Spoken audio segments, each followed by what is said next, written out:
Off, he's going to want to take care of Mike Trout. And Montero can get that finishing strike on Trout. Yes, he did. Strikes him out swinging, and this one is over. Welcome back, Rafael Montero. Angels unfortunately dropped the first game of the series last night, losing 4-3. Jordan Lyles picked up his first win of the year, improving his record to 1-1, as Griffin Canning still searches for his first win of the year, getting lost in this game and dropping his record to 0-2. Rafael Montero picked up his first save, and he looked better than ever in the ninth inning. And this game was definitely in reach, but the Angels really allowed it to just slip through their fingers. But welcome to the Halo recap, and let's get into dissecting this game. So, as always, we gotta start with the takeaways. And for one, Trout and Stassi continue their outstanding offensive production. As of this moment, Stassi and Trout make up 21 of the Angels' 68 RBI, which is 30% of our offensive runs just coming from two people. And with this Angels lineup, we definitely need more help from other guys. When you have Rendon, Upton, Ohtani, Pujols, those guys have to produce more, and we're just not seeing it consistently from them. Yeah, they have a couple good games, but then they have 3 or 4 bad ones, and we just need more consistency from our hitters, where our pitching can feel more comfortable when they go out. And another takeaway, you've heard the saying, defense wins championships, and that was the case in this game. You know, Angels have had stellar defense all year, but this year committed a season-high 3 errors. And the Angels, they're about 14th, 15th in the league in errors right now, but we've made some outstanding plays this year. Fletcher being amazing, Rendon being absolutely stellar at third base, but today, we just lost it all in one inning, and it was just a complete breakdown from us.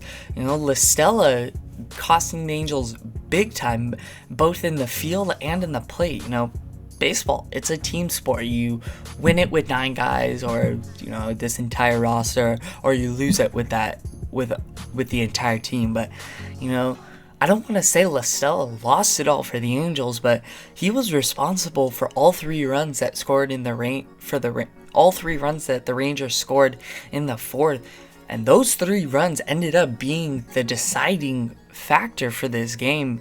So I'm not saying La Stella, you know, lost it for us, but a lot of people would probably, and not even just in the field. La Stella had a golden opportunity in the 7th inning to cash in some runs, but didn't come through in the clutch. But it's okay. I mean, it's just one game. La Stella still got a couple hits. Just, you know, the spotlight was just him not being able to make routine plays or cash in when runners were on base. Another thing was that relievers, you know, for the Angels handled the Rangers and did their part. And yeah, they've been very inconsistent this year, but this is what we need for them to do. We need these shutdown games where the offense can come in, and offense didn't seem to do that last night, but we'll take this relief performance every night. You know, they pitched 4 1/3 innings, which we don't want every time. We want them pitching 2-3 innings or something, because we don't want them getting gassed. But in those 4 1/3 innings, only allowed 2 hits, no runs, no walks, and struck out 4. We will take that every time. The only problem is we just don't want them pitching 4 1/3. One, meaning because that means our pitcher came out early, as Griffin Canning only went 3 2/3 inning. But we also don't want them getting gassed because of this. Because even though it's only a 60-game season, if you throw, you know, you're having a bullpen throw 4 or 5 innings each game, they're gonna lose stamina. They're gonna, you know, wear and tear is gonna get to them, and it will affect them really, really poorly. And also a spotlight of relief pitching, Noe Ramirez. He went 1 1/3, only giving up 1 hit, and he struggled a lot this year. But this outing means that he could turn things around. And I say that because the pure stuff from Noe with his changeup, two-seam, slider, he has the possibility to be one of our best relief options, if not the best. You know, since he's been an Angel, he struggled a little bit with, you know, putting hitters away, but he had a good outing today, and yeah, it's a struggling team, but this is where you get confidence to go in and pitch against better offensive teams. So maybe this may turn things around, not just for Noe, but also for this entire bullpen, because this is, if we have this bullpen, this is what the Angels can if the Angels bring this to every game, this bullpen, we could easily make a playoff run, and you know, we could go a long way, because with our offense and the way our starting pitching's been going, this team could shape up to be, you know, a really good team. But let's get into this game. So it started off with a bang. Fletcher leading off, doing Fletcher things, hitting an absolute missile into right field for a single. That, and Angels need that. We need traffic in the first inning to create some pressure to allow other hitters to, you know, get going, not just being Trout and Stassi, but the birthday boy was up next, and Mike Trout hit an absolute obliterated a ball out to left center, homer. His sixth home run on his birthday. It was a fastball left over the plate by Jordan Lyles, and Trout didn't miss it. He hit it 110 miles per hour off the bat, and as I said, 444 feet. It was the perfect way to kick off this series. This is exactly, you know, when I was watching, I was like, okay, let's get it, let's settle in, let's have this offense, you know, produce 5-6 runs this game, and have the pitching shut these Rangers down. But that wasn't the case. The Rangers answered back in the second inning with a line out to right field by Brian Goodwin.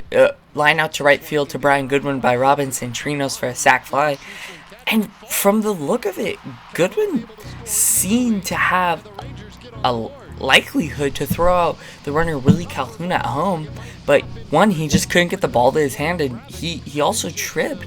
And that was very unfortunate, because, you know, if we get him out at home, the inning's over, they don't score.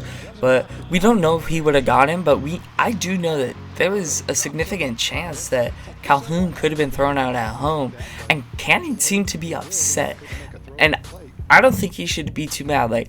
But also, I don't know what he's mad at. I don't know if he's mad at at Brian Goodwin for tripping.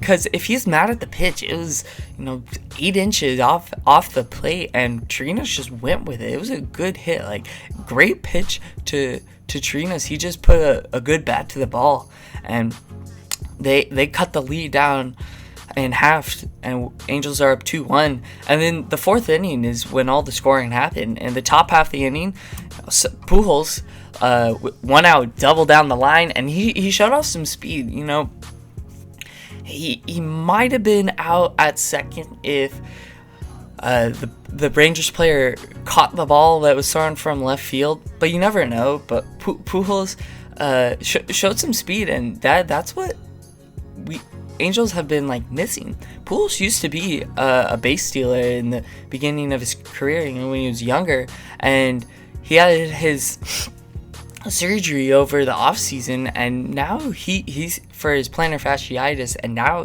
he's not ever going to be the speed he was before, but if he has the speed he has now, Angels will will definitely take it, because we definitely need a little speed from him. But then after Pujols, Stassi came up, and Stassi wasn't the starting catcher to begin with. It was Jason Castro. Stassi's caught the last 2 games. They were giving him a little break, and Jason Castro came in, but in the second inning, his first at-bat was rung up on a check swing. And if you look at the replay, Castro definitely swung, hit the back, crossed the plate, so I don't really know why he was so mad. And then Joe Madden came out, because Castro, yeah, he was mad, but he didn't yell enough, I don't think, to get thrown out of the game. Maybe he said, you know, a couple words we shouldn't say, but I I don't think he should have been thrown out. I think the third base ump was a little antsy to do it, but it is what it is. So Stassi came up, and as I said, he and Trout have been our large part of our offensive production, and Stassi delivers. He blooped a single from an inside fastball into left center, and Pujols scored, and we went up 3-2, and that was huge. Just keep extending this lead. That's what the Angels, should have done.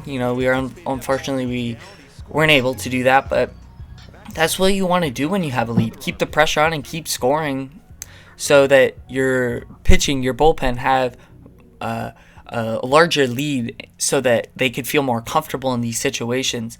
But one big thing was that Pujols, his base running skills were very on point. You could see why he's a veteran. He noticed that ball was down very, very quick, and if it wasn't for that, he wouldn't have been able to score because of his speed. He knew that if he wanted to score, he had to have a good jump, and he took off a couple seconds after that ball left Stassi's bat. So that was a great thing to watch, and Pujols' base running is still there, But yeah, Stassi's been a very valuable part of our offense this year. But like I said, we need production from other sources.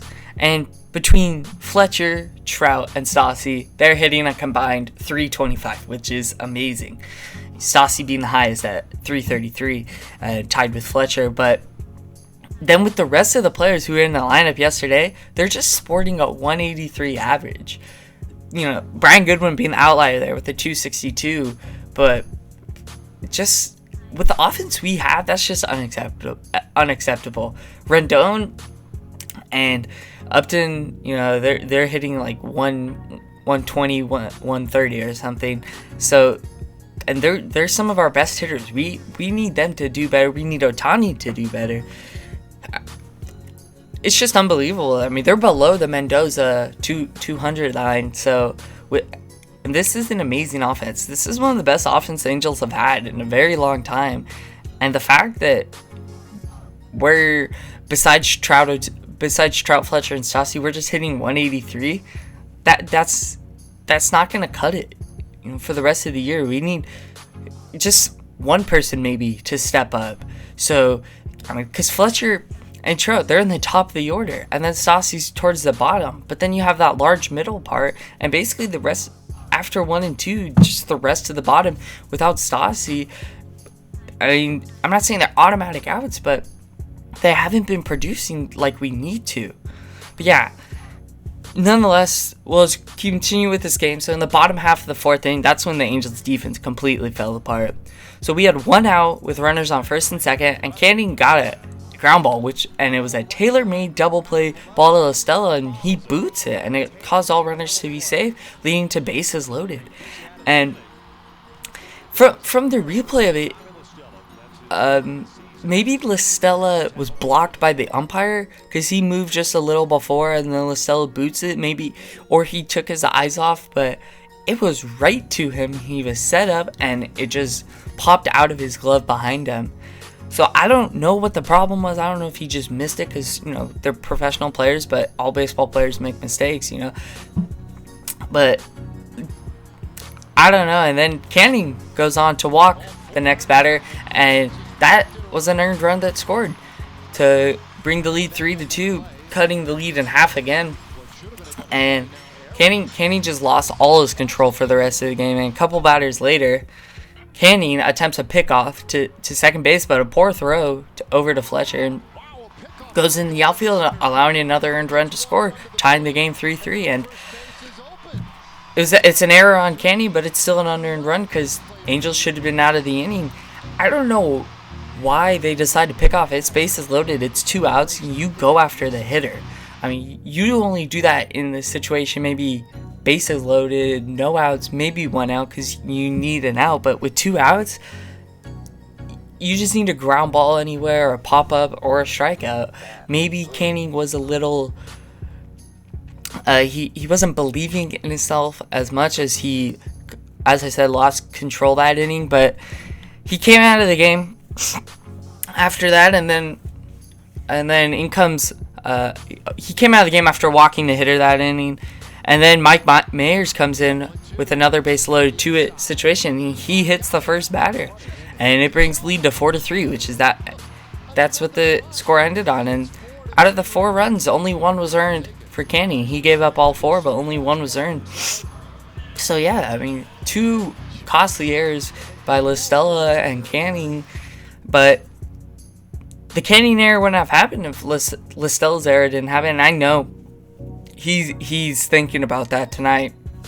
He thought about that over last night, and he wants to get some revenge or something. He's mad of that error, and then later on the inning, which I'll get to, the hitting mistake that he had too. But yeah, in the game of baseball, mistakes will happen, but you need to limit them ones you make. But also the big thing, if you make a mistake, you can't let them pile on each other. You can't let it get into your head. Baseball's a mental game. So when you make an error, just let it go and say, I'm going to make the next play. I want a ball hit to me. And you just can't let the game fall apart in just one inning. And that's what the Angels did. And then for the rest of the game offensively, Angels were just shut down, as were the Rangers, because both teams' relievers held each other in check. Angels did have a huge opportunity that came in the 7th inning, and when we had bases loaded with 2 outs and Tommy Listella to the plate. It was a 3-2 pitch, all runners running, and unfortunately Listella pops up to the second baseman. And I really thought Listella would cash in on the opportunity, because I knew at the plate he was thinking, this is what I wanted. I wanted to be put in an opportunity to get a go-ahead hit, because all those runs are on me. And unfortunately he couldn't, and the Rangers just finished off the night shutting these Halos down 1-2-3 in the ninth. And Rafael Montero, an upside for the Rangers, he made his 2020 debut. He did really well last year, then had an elbow injury in the offseason, and he looked very sharp. And it looks like he did last year. And he handled Goodwin, Fletcher, and Trout. And a great, with the Angels being down only 1 run, that's the lineup you want. And he shut him down with 2 strikeouts. So, just a good thing for the Rangers, but for the Angels, I mean, unfortunately, we couldn't pull out the victory. Another close game loss, but I mean, we'll get them next time, and that next time will be their next game today at 4:05 Pacific time, and we got to try to get back into the winning column and try to win this series against the Rangers. As I said many times, the importance of just winning the series is not trying to win like 5 straight. It's because you don't want to get that too much in your head about the pressure of each game. You want to just try to win 2 of 3, 3 of 4, even 2 of 4 is perfectly fine. But for the Rangers, they'll have Colby Allard starting for them, and he's looking to bounce back. The last time he pitched against the Angels was last season, and he allowed 6 earned runs. Unfortunately, the Angels lost in extras in that game, but still, if we could hit this guy like we did last time, the way our starters have pitched this year, if we could shut him down and have the bullpen be consistent, then we could come out with a win. But for us, we'll have our southpaw, Patrick Sandoval, who will be taking the hill today, and he'll look to get his first win of the season. He had a no decision last time, didn't factor in the decision of the game, but he looked decent. He went 4 innings, only giving up 1 run, and he struck out 4. He's just creating soft contact from the Mariners, but also don't expect him to pitch too long. He's a short starting pitcher, because Angels have somewhat of like a 5, sometimes 6-man rotation, and when he comes in, he being our 6th, our bullpen will be maybe a little more fresh, and bullpen could pitch longer innings, and expect that to happen today. Whether Sandoval pitches well or not, I'm not saying he won't go 5 or 6. He may, but he's just not that type of guy. He's a short outing guy, so hopefully he could get the job done. But that'll do it for this episode of Halo Recap. Hope you all tune into today's game, as the Angels will need all of your support. and go Halos.